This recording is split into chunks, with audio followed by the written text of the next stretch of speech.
എല്ലാവർക്കും നമസ്കാരം. എല്ലാവർക്കും ചലഞ്ചർ ആപ്പിന്റെ മറ്റൊരു പുതുപുത്തൻ വീഡിയോ ക്ലാസ്സിലേക്ക് സ്വാഗതം. എൻ്റെ പേര് ആർദ്രാജി അജയൻ. പ്രിലിമിനറി പരീക്ഷ ഉൾപ്പെടെയുള്ള വരാനിരിക്കുന്ന മറ്റെല്ലാ പരീക്ഷകൾക്കും മലയാള വിഭാഗത്തിൽ 10ൽ 10 മാർക്ക് ഉറപ്പിക്കാൻ വേണ്ടിയിട്ട് നിങ്ങളെ സഹായിക്കാനാണ് ഞാനിവിടെ വന്നിരിക്കുന്നത്. 2025 നടന്നിട്ടുള്ള മലയാള ഭാഗവുമായിട്ട് ബന്ധപ്പെട്ടുള്ള ചോദ്യങ്ങളാണ് നമ്മൾ കഴിഞ്ഞ ക്ലാസ്സുകളിലൊക്കെ ആയിട്ട് ചർച്ച ചെയ്തുകൊണ്ടിരിക്കുന്നത്. മലയാളം ഒട്ടും കുഴപ്പിക്കാതെ തന്നെ PSCയുടെ പൾസ് അറിഞ്ഞുകൊണ്ട് നമുക്ക് പഠിക്കാം. ഏറ്റവും അടുത്ത ചോദിച്ച മലയാള ചോദ്യങ്ങളാണ് നമ്മൾ ഇന്നത്തെ ക്ലാസ്സിലും പരിചയപ്പെടാനായിട്ട് പോകുന്നത്. അപ്പോൾ ശ്രദ്ധിക്കുക, പഠിക്കുക, പ്രയോജനപ്പെടുത്തുക. ചോദ്യത്തിലേക്ക് കടക്കാം. ഒന്നാമത്തെ ചോദ്യം, വിൺ അധികം തലം സമം വിണ്ടലം, സന്ധി ഏത് എന്നുള്ളതാണ് ചോദ്യം. നമ്മുടെ ഒരു 10 വർഷത്തെ PSCയുടെ ചോദ്യപേപ്പർ എടുത്തു കഴിഞ്ഞാൽ ഏറ്റവും കൂടുതൽ സന്ധി എന്ന് പറയുന്ന ഭാഗത്ത് നിന്ന് ചോദിച്ചിട്ടുള്ള ഒരു ചോദ്യമാണ് ഈ വിണ്ടലം എന്ന് പറയുന്ന പദവുമായിട്ട് ബന്ധപ്പെട്ടുള്ള ചോദ്യം എന്ന് പറയുന്നത്. വിണ്ടലം എന്ന് പറയുന്ന പദം പിരിച്ചെഴുതുക, അല്ലെങ്കിൽ വിൺ അധികം തലം എന്തായിത്തീരും, വിണ്ടലം ഏത് സന്ധിയാണ് എന്നൊക്കെ ഉള്ളത് സ്ഥിരമായിട്ട് ചോദിക്കുന്ന ചോദ്യമാണ്. ഇത് തന്നെയാണ്, ഇതും അത്തരത്തിലുള്ള ഒരു ചോദ്യം തന്നെയാണ്. വിൺ അധികം തലം വിണ്ടലം സന്ധി ഏതെന്നുള്ളതാണ് നമ്മുടെ ചോദ്യം. ഓപ്ഷൻ എ ആഗമസന്ധി, ബി ആദേശസന്ധി, സി ദ്വിത്വസന്ധി, ഡി ലോഭസന്ധി. നമുക്കറിയാം സന്ധി എന്ന് പറയുന്ന വാക്കിനർത്ഥം, സന്ധി എന്ന് പറയുന്ന പദത്തിനർത്ഥം എന്ന് പറയുന്നത് ചേർച്ച എന്നുള്ളതാണ്. രണ്ട് വർണ്ണങ്ങൾ അല്ലെങ്കിൽ രണ്ട് അക്ഷരങ്ങൾ തമ്മിൽ ചേരുമ്പോൾ, രണ്ട് പദങ്ങളിലെ രണ്ട് വർണ്ണങ്ങൾ അല്ലെങ്കിൽ അക്ഷരങ്ങൾ തമ്മിൽ ചേരുമ്പോൾ ഉണ്ടാകുന്ന പുതിയ പദത്തിന് എന്ത് മാറ്റമാണ് ഉണ്ടാകുന്നത് എന്നതിനനുസരിച്ചാണ് നമ്മൾ സന്ധി നിർണ്ണയിക്കുന്നത്. അപ്പോൾ രണ്ട് പദങ്ങൾ തമ്മിൽ ചേരുമ്പോൾ രണ്ട് വർണ്ണങ്ങളാണ് കൂടി ചേരുന്നത്. ആ രണ്ട് വർണ്ണങ്ങൾ തമ്മിൽ കൂടി ചേരുമ്പോൾ പുതിയൊരു വർണ്ണമാണ് വരുന്നതെന്നുണ്ടെങ്കിൽ നമ്മൾ അതിനെ ആഗമസന്ധി എന്ന് പറയും. എന്നാൽ ഒരു വർണ്ണം പോവുകയാണെങ്കിൽ ലോഭസന്ധി എന്ന് പറയും.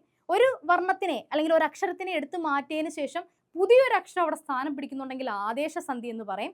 ഒരു അക്ഷരം തന്നെ ഇരട്ടിക്കുകയാണെങ്കിൽ നമ്മൾ അതിനെ എന്ത് ചെയ്യും? ദ്വിത്വസന്ധി എന്ന് പറയും. നമ്മൾ സന്ധി ഏതെന്നുള്ള ചോദ്യം വന്നു കഴിഞ്ഞാൽ നമ്മൾ പ്രധാനമായിട്ടും ആദ്യം ചെയ്യേണ്ടത് ആ പദത്തിനെ പിരിച്ചെഴുതിയ രൂപം ഉണ്ടാക്കുക എന്നുള്ളതാണ്. ഇവിടെ നമുക്ക് അത്രയും ബുദ്ധിമുട്ടുകളൊന്നുമില്ല. വിൺ അധികം തലം വിണ്ടലം എന്ന് നമ്മൾ ഇവിടെ കൊടുത്തിട്ടുണ്ട്. അപ്പൊ നമുക്ക് നോക്കാം. വിൺ അധികം തലം, വിൺ അധികം തലം വിണ്ടലം.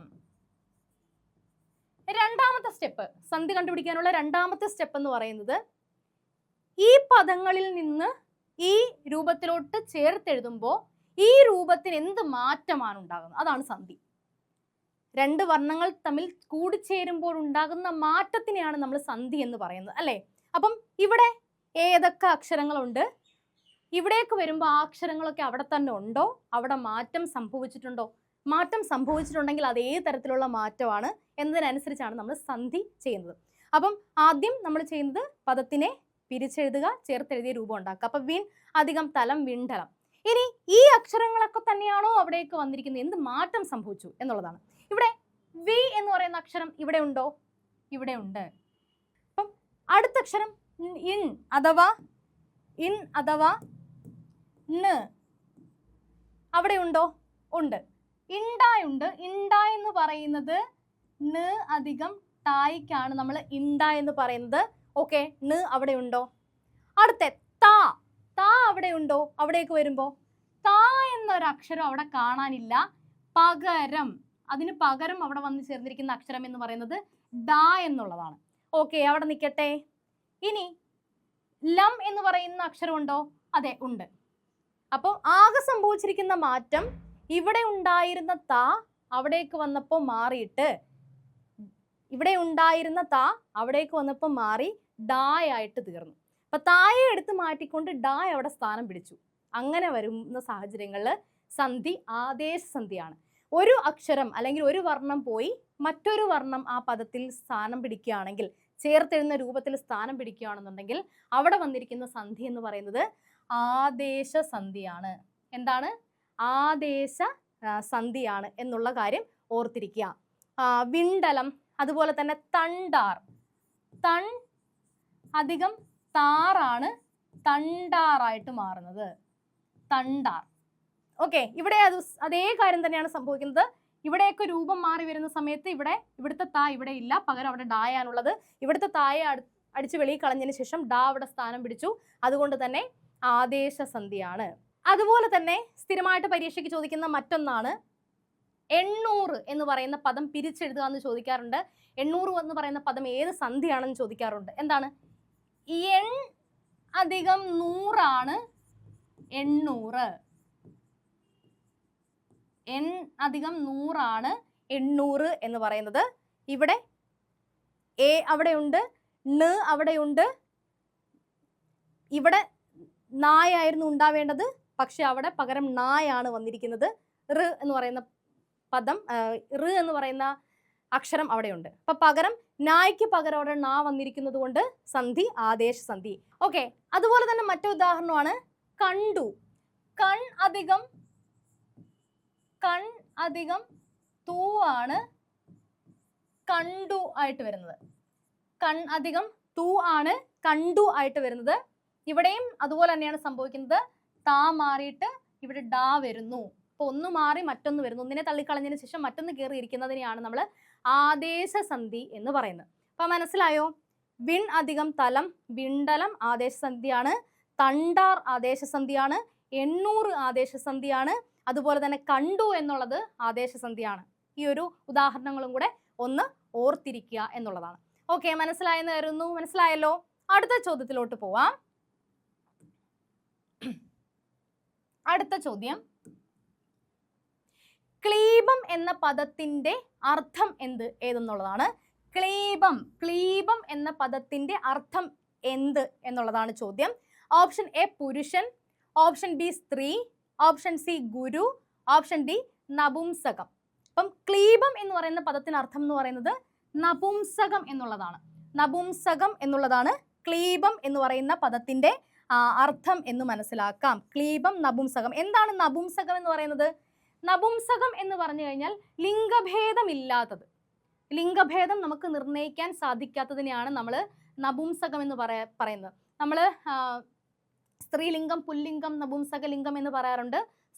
സ്ത്രീകളെ കുറിക്കുന്നത് സ്ത്രീലിംഗം, പുരുഷന്മാരെ കുറിക്കുന്നത് പുല്ലിംഗം. അതുപോലെ തന്നെ ലിംഗഭേദം നമുക്ക് നിർണ്ണയിക്കാൻ സാധിക്കാത്തതിനെയാണ് നമ്മൾ നപുംസകം എന്ന് പറയുന്നത്. പേന, പെൻസിൽ, മരം, അതുപോലെ തന്നെ കുളം എന്നൊക്കെ പറയും. നമുക്ക് ലിംഗഭേദം കണ്ടുപിടിക്കാനായിട്ട് സാധിക്കത്തില്ല. അതിനെയാണ് നമ്മൾ നപുംസകം എന്ന് പറയുന്നത്. ക്ലീബം എന്ന് പറയുന്ന പദത്തിനർത്ഥം നപുംസകം എന്നുള്ളതാണ്. ഓക്കെ, അടുത്ത ചോദ്യത്തിലോട്ട് പോവാം.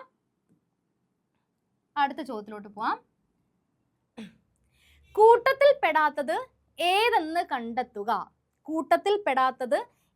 കണ്ടെത്തുക എന്നുള്ളതാണ്. ഓപ്ഷൻ എ സാമുദ്രം, ബി വസിരം, സി അക്ഷീപം, ഡി മഞ്ഞ്. ഇവിടെ സാമുദ്രം, വസിരം, അക്ഷീപം എന്ന് പറയുന്ന മൂന്ന് പദങ്ങളുടെയും അർത്ഥം എന്ന്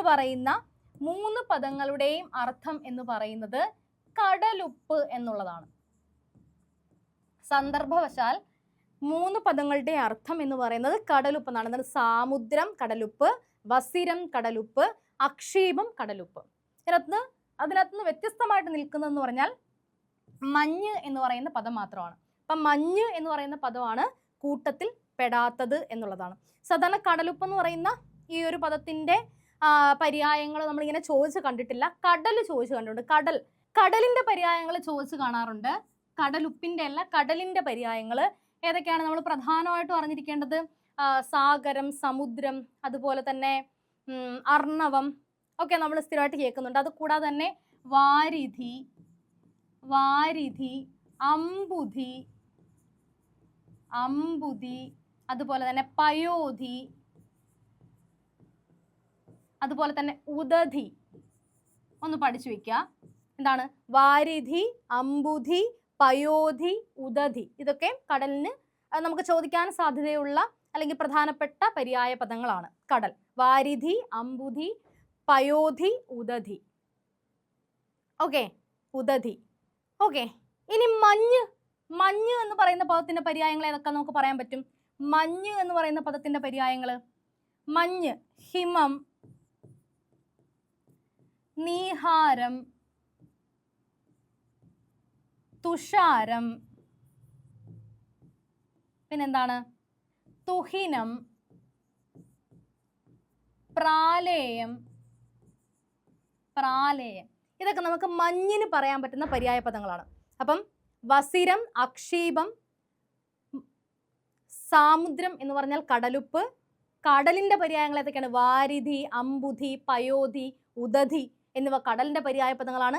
മഞ്ഞിന് ഏതൊക്കെ ചോദിക്കാം? ഹിമം, നീഹാരം, തുഷാരം, തുഹിനം, പ്രാലേയം. ഇതൊക്കെ എന്താണ്? മഞ്ഞ് എന്ന് പറയുന്ന പദത്തിന് ചോദിക്കാൻ സാധ്യതയുള്ള കൊള്ളാവുന്ന പര്യായ പദങ്ങളാണ്. ഓക്കെ അല്ലേ? മനസ്സിലായല്ലോ? അടുത്ത ചോദ്യത്തിലോട്ട് പോവാം. എന്താണ്? ശരിയല്ലാത്ത വിപരീത പദരൂപം ഏതെന്നുള്ളതാണ് ചോദ്യം. ശരിയല്ലാത്ത വിപരീത പദരൂപം ഏതെന്നുള്ളതാണ് ചോദ്യം. ഓപ്ഷൻ എ അണിയം അമരം, ഓപ്ഷൻ ബി വൃഷ്ടി സമഷ്ടി, ഓപ്ഷൻ സി ആദാനം പ്രദാനം, ഓപ്ഷൻ ഡി ഉപജയം അപജയം. ഓക്കെ, ഉപജയം അപജയം. ഓക്കെ, അപ്പോ ശരിയല്ലാത്ത വിപരീത പദരൂപം ഏതെന്നുള്ളതാണ് ചോദ്യം. അണിയം അമരം നമ്മൾ ഒരുപാട് കേട്ടുള്ളതാണ്. അണിയം അമരം എന്ന് പറയുന്നത് വിപരീത പദങ്ങൾ തന്നെയാണ്.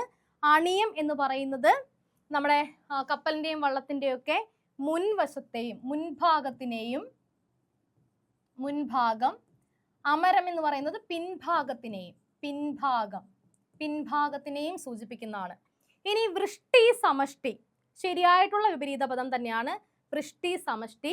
വൃഷ്ടി എന്ന് പറഞ്ഞു കഴിഞ്ഞാൽ വർഷം, മഴ എന്ന് പറയുന്ന ഒരു അർത്ഥം കൂടിയുണ്ട്. അത് കൂടാതെ തന്നെ എന്താണ്? വൃഷ്ടി എന്ന് പറയുന്ന പദം വ്യക്തിപരമായിട്ടുള്ള ഒരു അംശത്തെ സൂചിപ്പിക്കുന്നത്. ഇൻഡിവിജ്വൽ എന്ന് പറയുന്ന നമ്മുടെ അർത്ഥം ഇൻഡിവിജ്വൽ ആയിട്ടുള്ള കാര്യങ്ങളെ സൂചിപ്പിക്കുന്നതാണ്. സമഷ്ടി എന്ന് പറഞ്ഞാൽ കളക്റ്റീവ് ആയിട്ടുള്ള കാര്യങ്ങളെ,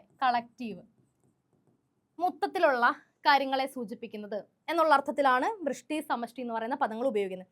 ഇനി ആദാനം പ്രദാനം, പ്രദാനം ചെയ്തു എന്ന് നമ്മൾ പറയാറുണ്ട്. നൽകുകയാണ് പ്രദാനം എന്ന് പറയുന്നത്. ആദാനം സ്വീകരിക്കുക. ഓക്കെ, അടുത്ത ചോദ്യം ഉപജയം അപജയം. ഉപജയം അപജയം. ഇവിടെ നമുക്ക് ഒറ്റ നോട്ടത്തിൽ ചിലപ്പം കിട്ടിയെന്ന് വരത്തില്ല. ഉപജയമല്ല, പകരം ഉപചയമാണ്. ഉപചയം അപചയമാണ്. അപചയം എന്ന് പറഞ്ഞാൽ എന്താണ്? അപചയം എന്ന് പറഞ്ഞു കഴിഞ്ഞാൽ നാശം എന്നുള്ള അർത്ഥമാണ്. അപചയം എന്ന് പറഞ്ഞു കഴിഞ്ഞാൽ നാശം എന്ന് പറയുന്ന അർത്ഥവും, ഉപചയം എന്ന് പറഞ്ഞു കഴിഞ്ഞാൽ അഭിവൃദ്ധി എന്നുള്ള അർത്ഥമാണ്. അഭിവൃദ്ധി എന്നുള്ള അർത്ഥമാണ് ഉപചയം. അപചയം നാശം. ഓക്കെ, അപ്പൊ ഇവിടെ ഉത്തരം എന്ന് പറയുന്നത് ഉപചയം അപചയം എന്നുള്ളതാണ് ശരിയല്ലാത്ത വിപരീത രൂപം. അപ്പം പഠിച്ചു വയ്ക്കുക. അണിയം അമരം, വൃഷ്ടി സമഷ്ടി, ആദാനം പ്രദാനം. ആദാന പ്രദാനങ്ങൾ വൃഷ്ടി സമഷ്ടി അണിയം അമരം എന്നുള്ളത് നമ്മൾ പഠിച്ചു വയ്ക്കുക.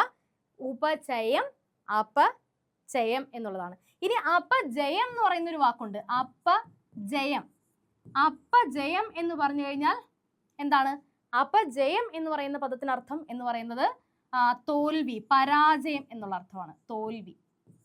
ഓക്കെ, അപജയം എന്ന് പറയുന്ന പദത്തിന് അർത്ഥം എന്ന് പറയുന്നത് തോൽവി അല്ലെങ്കിൽ പരാജയം എന്നുള്ളതാണ്. എന്നാൽ അപചയം എന്ന് പറഞ്ഞാൽ നാശം എന്നുള്ളതാണ്. അതിന്റെ ശരിയായിട്ടുള്ള വിപരീത രൂപം എന്ന് പറയുന്നത് ഉപചയം എന്നുള്ളതാണ്. ജായല്ല ച. ഓർത്തിരിക്കാം. ഓക്കെ അല്ലേ? അടുത്ത ചോദ്യത്തിലോട്ട് പോവാം. അടുത്തൊരു ചോദ്യം നല്ലൊരു ചോദ്യമാണ്. ചുട്ടെഴുത്തുകൾ എന്നറിയപ്പെടുന്നത് ഏവ? ചുട്ടെഴുത്തുകൾ എന്നറിയപ്പെടുന്നത് ഏവ എന്നുള്ളതാണ് ചോദ്യം. ഏതൊക്കെയാണ് താഴെ തന്നിരിക്കുന്നവയിൽ ചുട്ടെഴുത്തുകൾ? ഓപ്ഷൻ എ ആ ഇ എ, ഓപ്ഷൻ ബി ആ ഇ എ, ഓപ്ഷൻ സി അ ഉ ഐ, ഓപ്ഷൻ ഡി ഇ എ അം. അപ്പൊ താഴെ തന്നിരിക്കുന്നവയിൽ ചുട്ടെഴുത്തുകൾ ഏതൊക്കെയെന്നുള്ളതാണ് നോക്കേണ്ടത്. ഇവിടെ ചുട്ടെഴുത്തുകൾ എന്ന് പറഞ്ഞാൽ എന്താണെന്നുള്ളത് ഒന്ന് മനസ്സിലാക്കുക. എന്താണ് ചുട്ടെഴുത്തുകൾ? ചൂണ്ടിക്കാണിക്കുന്ന എഴുത്തുകളെയാണ് ചുട്ടെഴുത്തുകൾ എന്ന് പറയുന്നത്. ഏതെങ്കിലും ഒരു വ്യക്തിയെയോ വസ്തുവിനെയോ സ്ഥലത്തിനെയോ നമ്മൾ ചൂണ്ടിക്കാണിക്കാൻ വേണ്ടിയിട്ട് ഉപയോഗിക്കുന്നവയാണ് ചുട്ടെഴുത്തുകൾ എന്ന് പറയുന്നത്. ചൂണ്ടിക്കാണിക്കാൻ ഉപയോഗിക്കുന്നവയാണ് ചുട്ടെഴുത്തുകൾ.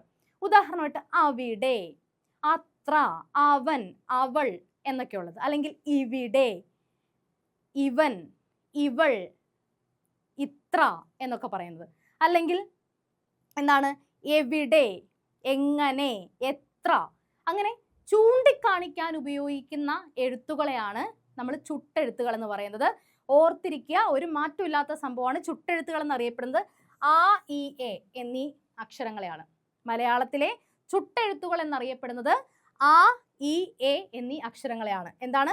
ആ ഇ എ എന്ന അക്ഷരങ്ങളാണ് ചുട്ടെഴുത്തുകൾ. അത് എന്തുകൊണ്ടാണ് അങ്ങനെ എന്ന് പറഞ്ഞു കഴിഞ്ഞാൽ, ഇപ്പം അവിടെ, അങ്ങനെ,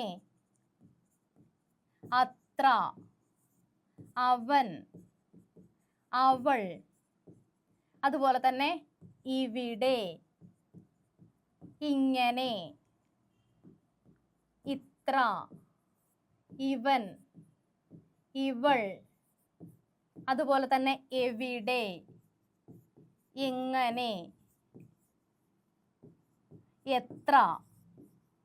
ഓക്കെ, ഇങ്ങനെ എന്താണ് ചൂണ്ടിക്കാണിക്കാൻ ഉപയോഗിക്കുന്ന എഴുത്തുകളായതുകൊണ്ടാണ് നമ്മൾ ആ ഇ എ എന്നിവയെ ചുട്ടെഴുത്തുകൾ എന്ന് വിളിക്കുന്നത്.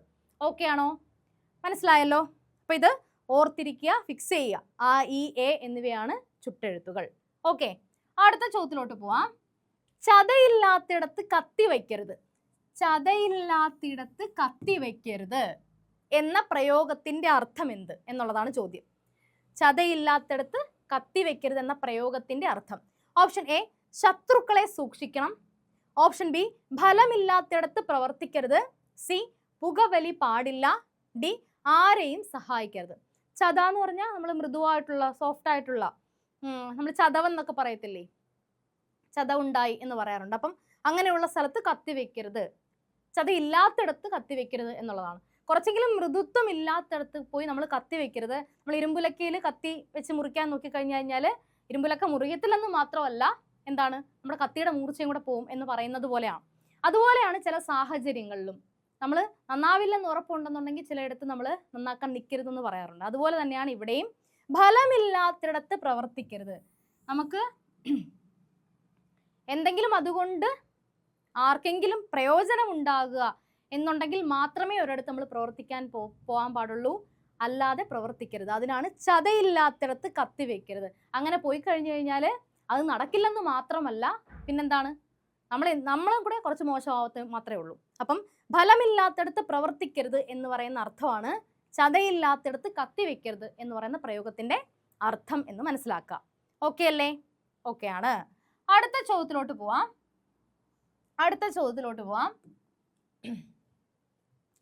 തന്നിരിക്കുന്ന എതിർലിംഗ രൂപങ്ങളിൽ തെറ്റായ ജോഡി ഏത്? തന്നിരിക്കുന്ന എതിർലിംഗ രൂപങ്ങളിൽ തെറ്റായിട്ടുള്ള ജോഡി ഏത് എന്നുള്ളതാണ് ചോദ്യം. തെറ്റായതാണ് നമ്മൾ നോക്കേണ്ടത്.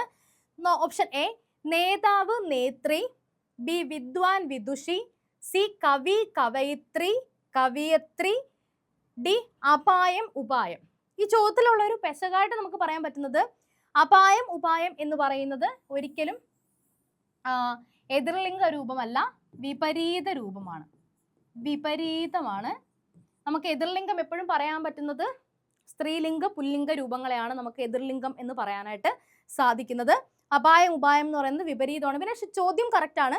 തന്നിരിക്കുന്ന എതിർലിംഗ രൂപങ്ങൾ, ഈ തന്നിരിക്കുന്നതിൽ ഏതൊക്കെയാണോ എതിർലിംഗ രൂപങ്ങൾ, അവയിൽ തെറ്റായത് ഏത് എന്നുള്ളതാണ് ചോദ്യം. അപ്പം അപായം ഉപായം വിപരീതത്തിന് ഉദാഹരണമാണ്. ഇനി ബാക്കി നോക്കാം. നേതാവ് നേത്രി, നേതാവിന്റെ എതിർലിംഗം തന്നെയാണ് നേത്രി, ശരിയായിട്ടുള്ള ഉത്തരവാണ്. ഇനി വിദ്വാൻ വിദുഷി, ശരിയായിട്ടുള്ളതാണ്, പരീക്ഷകൾ സ്ഥിരമായിട്ട് ചോദിക്കുന്നതാണ് വിദ്വാൻ വിദുഷി.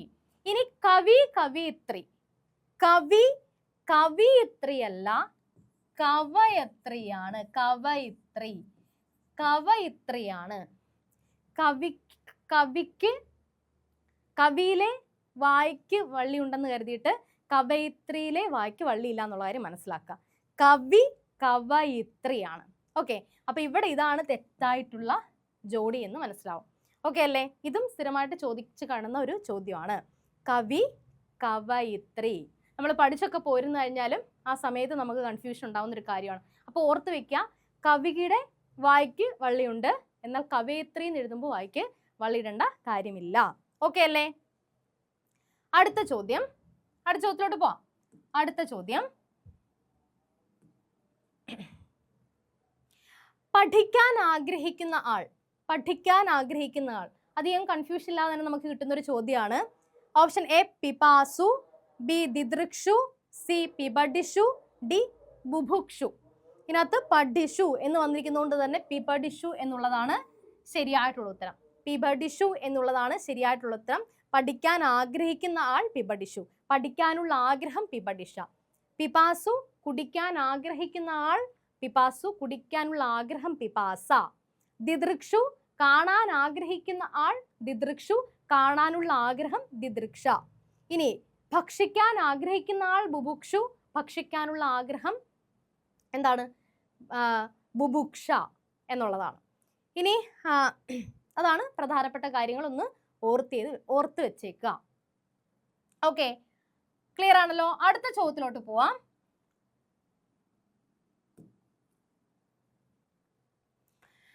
നല്ലൊരു ചോദ്യമാണ്.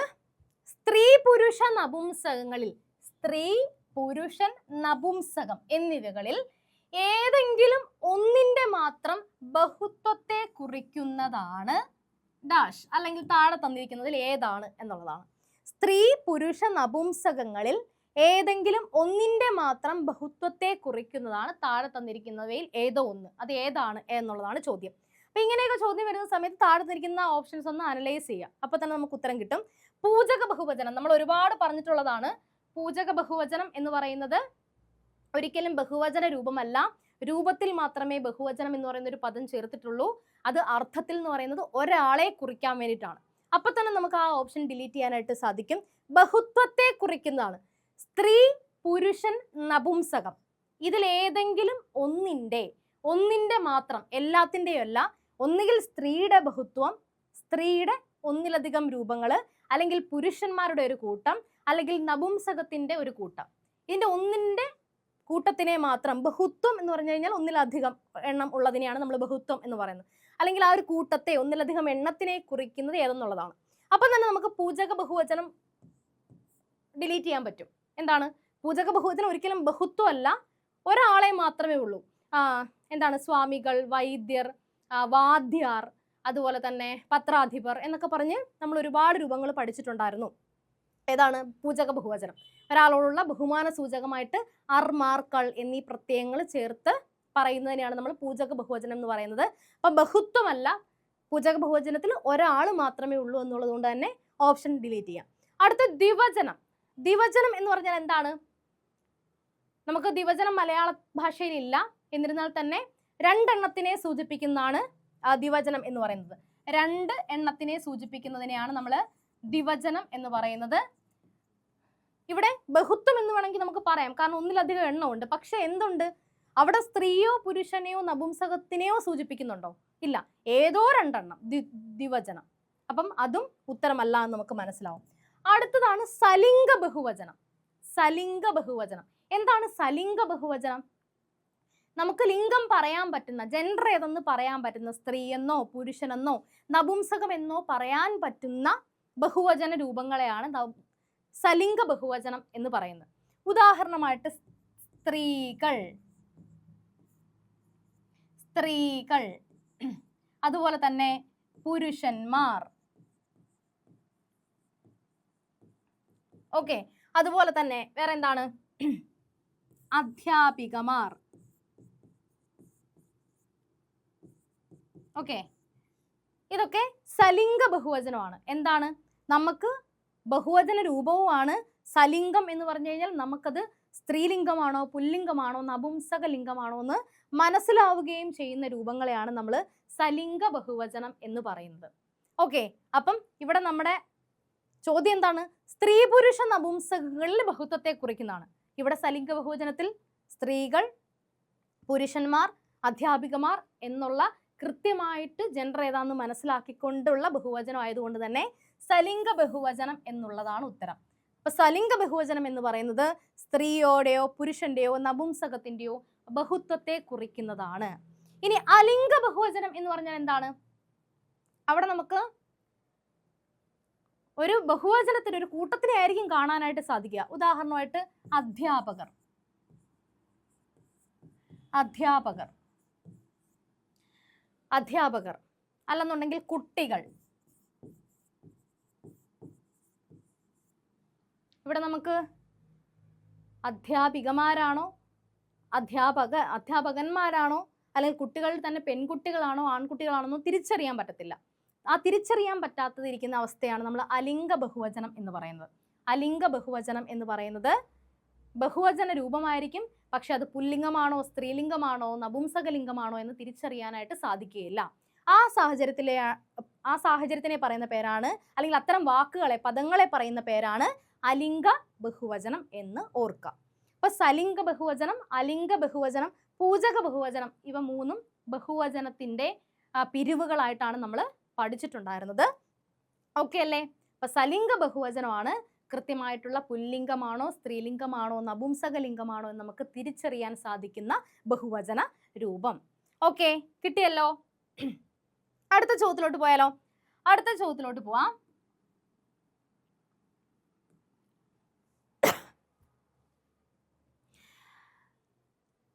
കാലുകൊണ്ട് വെള്ളം കുടിച്ച് തലകൊണ്ട് മുട്ടയിട്ടു. ഇതൊരു കടങ്കഥയാണ്. അതിന്റെ ഉത്തരം ഏത് എന്നുള്ളതാണ് ചോദ്യം. കാലുകൊണ്ട് വെള്ളം കുടിച്ച് തലകൊണ്ട് മുട്ടയിട്ടു. കുതിര, ചന്ദ്രൻ, നിലാവ്, തെങ്ങ് എന്നുള്ളതാണ് ഓപ്ഷൻ. തെങ്ങ് എന്നുള്ളതാണ് ശരിയായിട്ടുള്ള ഉത്തരം. കാലുകൊണ്ട് വെള്ളം കുടിച്ച് തലയിൽ തേങ്ങ, തലകൊണ്ട് മുട്ടയിട്ടു. തെങ്ങ് എന്നുള്ളതാണ് ശരിയായിട്ടുള്ള ഉത്തരം. ഓർത്ത് വെക്കുക. അടുത്ത ചോദ്യം, അവൻ എന്ന പദം പിരിച്ചെഴുതുക. നല്ലൊരു ചോദ്യമാണ്. അവൻ എന്ന പദം പിരിച്ചെഴുതുക. ഓപ്ഷൻ എ അവ അധികം ഇൻ, ഓപ്ഷൻ ബി ആ അധികം വൻ, ഓപ്ഷൻ സി ആ അധികം അൻ, ഓപ്ഷൻ ഡി ആ അധികം ഇൻ. അവൻ എന്ന് പറയുന്ന പദം പിരിച്ചെഴുതിയാൽ ആ അധികം അന്നിനെയാണ് അവൻ എന്ന് പറയുന്നത്. ആ അധികം അൻ ആണ് അവൻ. ആ അധികം അൻ അവൻ. അങ്ങനെയാണെങ്കിൽ അവളോ? ആ അധികം അൾ ആണ് അവൾ.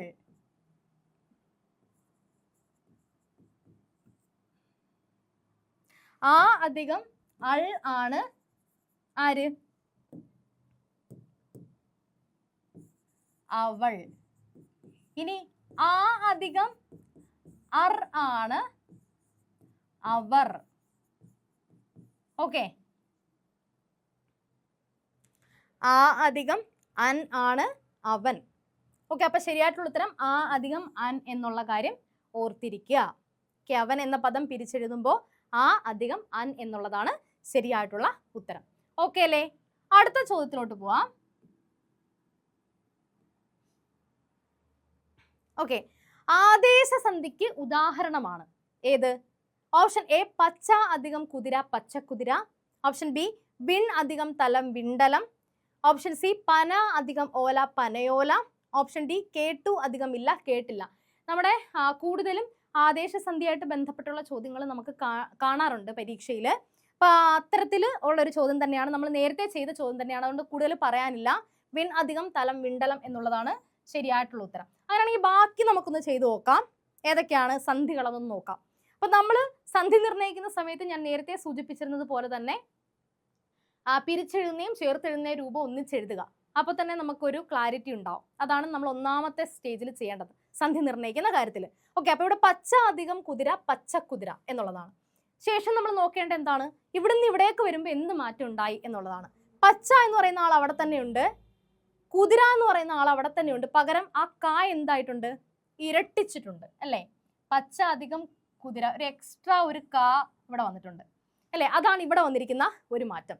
ഓക്കെ, ഇനി അടുത്ത പന അധികം ഓല പനയോല.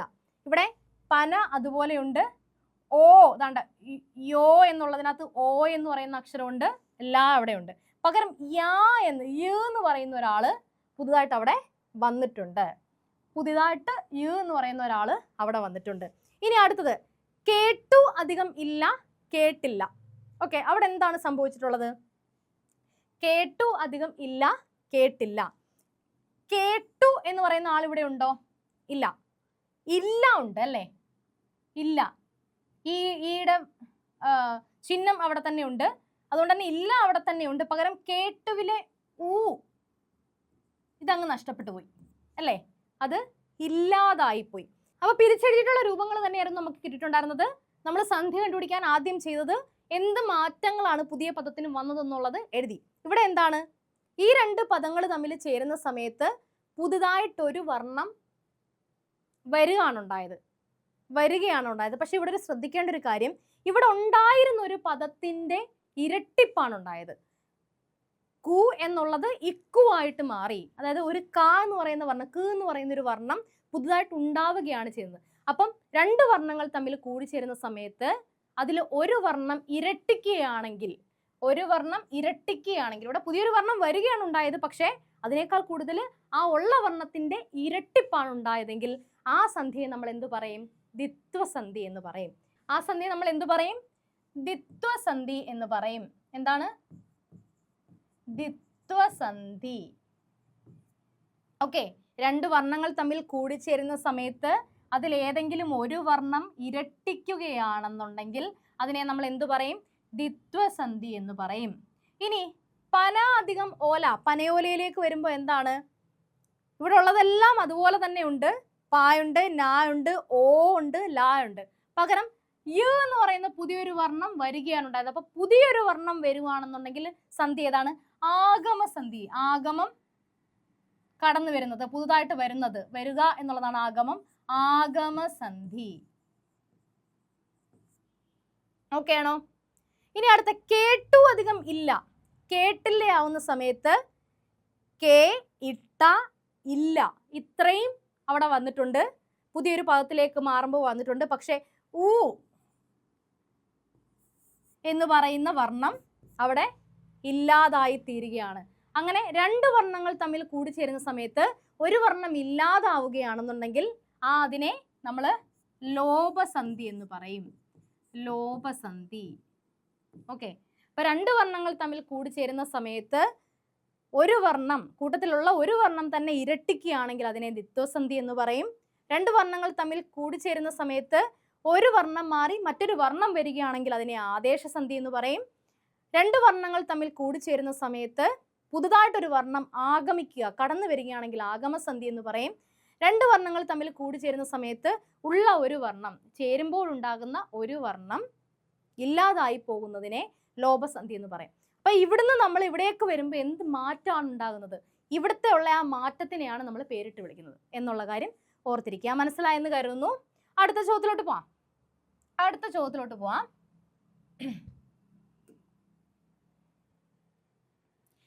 ആർക്കിടൈപ്പ്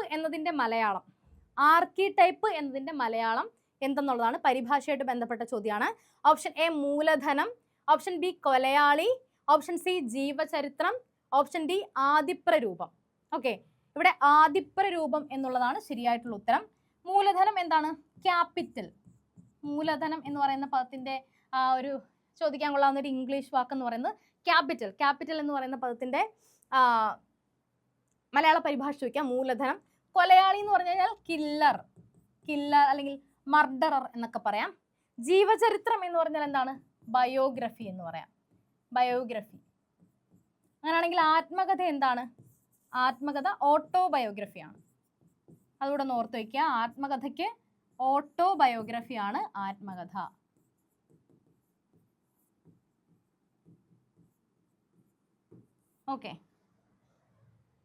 ഓക്കെ അല്ലേ? അടുത്ത ചോദ്യം നോക്കാം.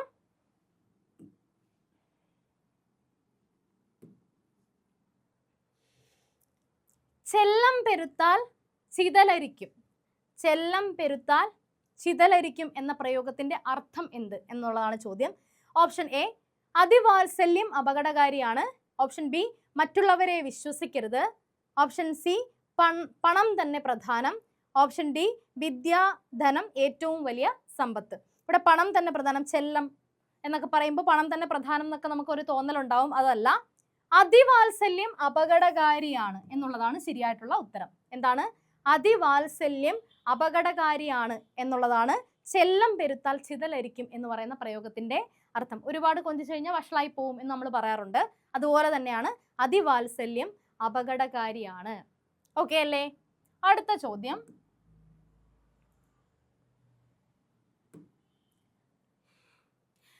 കരണിപ്രസവം എന്ന ശൈലിയുടെ അർത്ഥം എന്ത്? കരണിപ്രസവം എന്ന ശൈലിയുടെ അർത്ഥം എന്ത് എന്നുള്ളതാണ്.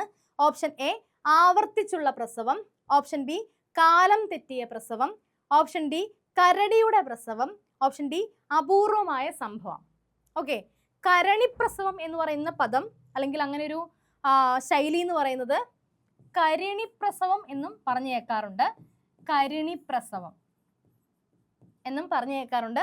അപ്പൊ കരിണിപ്രസവം എന്ന് പറയുന്ന പദത്തിന്റെ അല്ലെങ്കിൽ ശൈലിയുടെ അർത്ഥം എന്ന് പറയുന്നത് അപൂർവമായ സംഭവം എന്നുള്ളതാണ്. അപൂർവമായ സംഭവം എന്നാണ് കരണിപ്രസവം എന്ന് പറയുന്ന ശൈലിയുടെ അർത്ഥം. ഇനി കരിണിപ്രസവം എന്നാണെങ്കിലോ അത് കരിണി എന്ന് പറഞ്ഞാൽ ആരാണ്? പിടിയാന. കരി കൊമ്പനാന, അതുപോലെ തന്നെ കരിണി. കരിണി പിടിയാന. അപ്പൊ പിടിയാനയുടെ പ്രസവം എന്ന് പറയുന്നത് ഒരുപാട് വർഷങ്ങൾക്ക് ശേഷം സംഭവിക്കുന്ന, വളരെ അപൂർവമായിട്ട് സംഭവിക്കുന്ന ഒന്നാണ് ആനയുടെ പ്രസവം എന്ന് പറയുന്നത്. ആ അർത്ഥത്തിലും കരിണിപ്രസവം എന്ന് പറയുന്നത് ഉപയോഗിക്കാറുണ്ട്. പക്ഷെ നമ്മുടെ PSC ചോദിച്ചതെന്ന് പറഞ്ഞാൽ കരിണിപ്രസവം എന്ന് പറയുന്ന ശൈലിയുടെ അർത്ഥം എന്ത് എന്നുള്ളതാണ്. അപൂർവമായ സംഭവം എന്നുള്ളതാണ്. കരി എന്ന് പറഞ്ഞാൽ ആന, കരിണി എന്ന് പറഞ്ഞു കഴിഞ്ഞാൽ പിടിയാന. അതും കൂടെ ഓർത്തിരിക്കാം. ഓക്കെ അല്ലേ? മനസ്സിലായല്ലോ? വളരെ അടുത്ത് തന്നെ നമ്മുടെ PSC പരീക്ഷകളിൽ ചോദിച്ചു കണ്ടിട്ടുള്ള കുറച്ച് ചോദ്യങ്ങളാണ് നമ്മൾ ഇന്നത്തെ ക്ലാസ്സിൽ നോക്കിയിട്ടുണ്ടായിരുന്നത്. അപ്പോൾ പരീക്ഷ വരികയാണ്, കൃത്യമായിട്ടുള്ള പഠനം ആവശ്യമാണ്. ഒരു 15ഓളം ചോദ്യങ്ങളാണ് നമ്മൾ ചർച്ച ചെയ്തിട്ടുണ്ടായിരുന്നെങ്കിലും അതിലൂടെ മറ്റു ചോദ്യ സാധ്യതകളും കൂടെയാണ് നമ്മൾ ഇന്ന് പരിശോധിക്കുകയുണ്ടായത്. അപ്പോൾ ഇതുപോലുള്ള കൂടുതൽ വീഡിയോകൾ കാണുന്നതിനും പഠിക്കുന്നതിനും മനസ്സിലാക്കുന്നതിനും നല്ല വിജയം നേടുന്നതിനും ചലഞ്ചർ ആപ്പ് സബ്സ്ക്രൈബ് ചെയ്യുക. അതുപോലെ തന്നെ വീഡിയോ ഇഷ്ടപ്പെട്ടുണ്ടെങ്കിൽ ലൈക്ക് ചെയ്യുക, കമൻറ്റ് ചെയ്യുക. അപ്പോൾ അടുത്തൊരു പുതിയ ക്ലാസ്സിൽ കാണുന്നവരെ നന്ദി.